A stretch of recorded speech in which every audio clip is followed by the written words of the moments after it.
Nako, mga sangkay, may bagong pasabog daw ngayon itong si Sandro Marcos.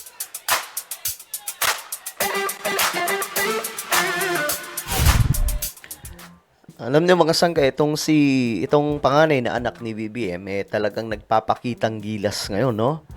Marami pong mga gustong isabatas ito na talagang namang makakatulong sa mga Pilipino ng husto. Nakaraan mga sangkay, 'di ba, yung no work no pay sa mga mambabatas. Isinulong din po niya 'yon. Tapos may travel tax, pinapatanggal niya po 'yon. Talagang mga sangkay ngayon na matunog ang pangalan nitong si Sandro. At ngayon naman mga sangkay, naalala niyo yung isa sa mga pasabog noon ni Marcoleta sa kampanya? Yung about sa 2,000 na kuryente na gagawing libre. Naku, ito may balita mga sangkay. May gagawin daw si Sandro. Anyway, bago tayo magpatuloy sa mga hindi pa po dyan nakakapag-subscribe, makikita nyo po yung subscribe button sa baba ng video na to. I-click nyo lamang po yung subscribe, i-click ang bell, at i-click nyo po yung all. Sa mga nanonood naman po sa Facebook, i-follow nyo po yung ating Facebook page. Okay, eto na, tingnan po natin.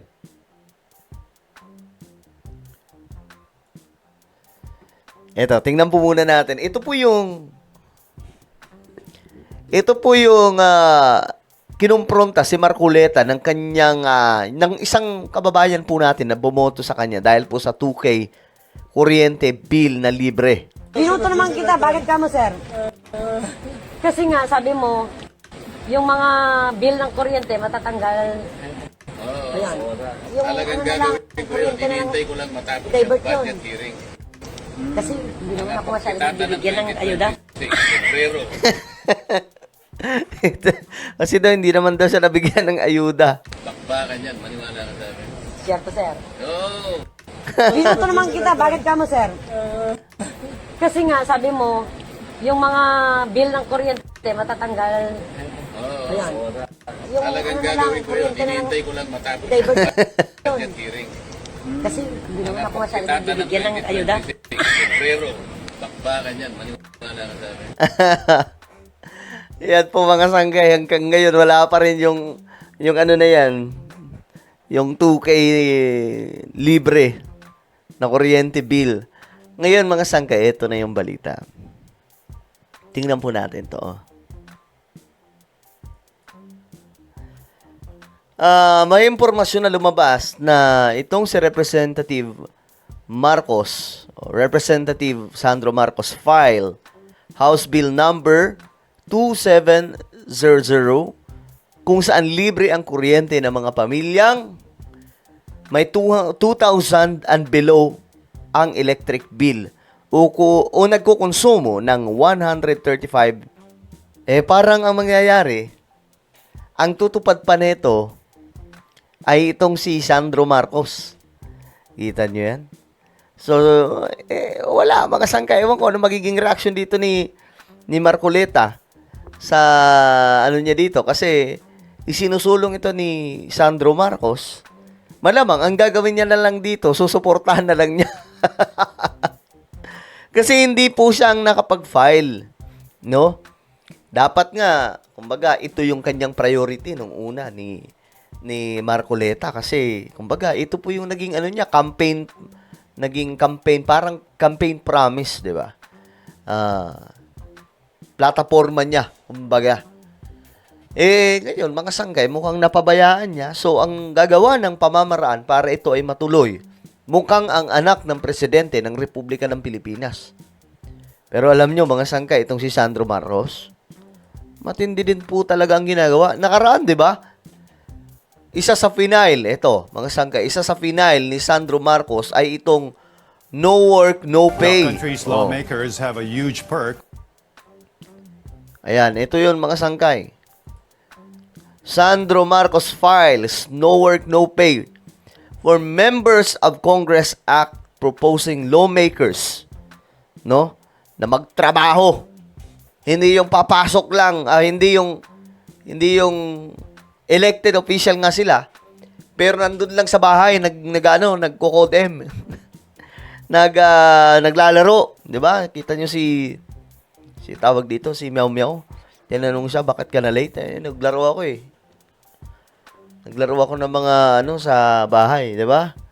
Dapat ganito ang mga batas natin para yung mga lawmakers, yung mga miyembro sa lahat, sa buong Kongreso, kasi ang buong Kongreso ibinubuo po yan ng Senado at doon sa Kamara, yung mga congressman at mga senador.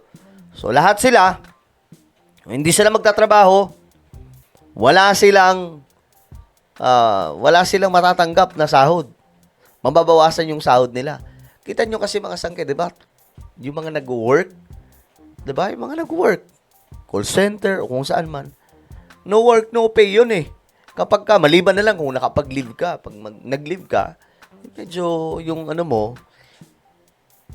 pasok pa rin, mababayaran pa rin yun. Pero kung absent ka ng absent, wala ka talagang sasahurin.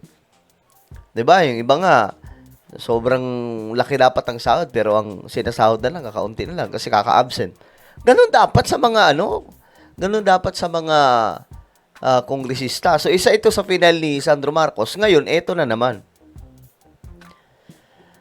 Representative Sandro Marcos files HB number 2700 or 2700 kung saan libre ang kuryente ng mga pamilyang 2,000 and below ang electric bill.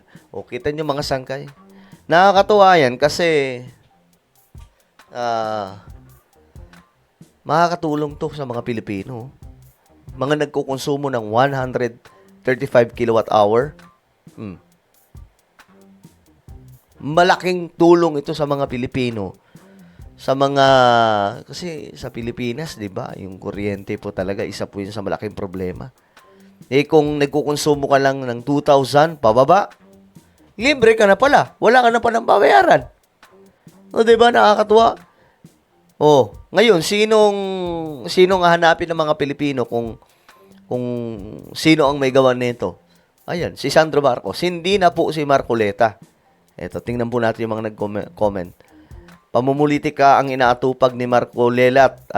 Marcoleta. Sabi dito, imbis na gawin, sana makatuparan ang kanyang pangako noong eleksyon.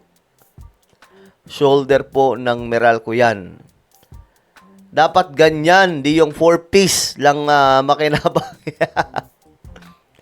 Wow, sana aprubahan. Another good one. O, diba mga sangkay, nakakatuwa. Sana nga makapasa sa Kongreso at Senado at maaprubahan ni PBBM. Diba? So, ano po ang inyong opinion tungkol dito? Mukhang alam nyo, parang, di ba, may palabas noon na dati, title, Sagot Kita. Nakalimutan kong, siguro, ang kanyang sasabihin kay Marcoleta, don't worry, sagot kita. Sagot na kita. Ako na gagawa ng paraan. Ito. Ako na ang gagawa paraan para masakatuparan yung campaign promise mo. O, diba? Well, ano po ang inyong opinion? Comment down below. Meron po tayong YouTube channel. Ito po isang revelation. Hanapin nyo po ito sa YouTube ngayon din. Kapag nakita nyo na, i-click nyo po yung subscribe, i-click ang bell, at i-click nyo po yung all. Ako na po yung magpapaalam. Mag-iingat pong lahat. God bless everyone.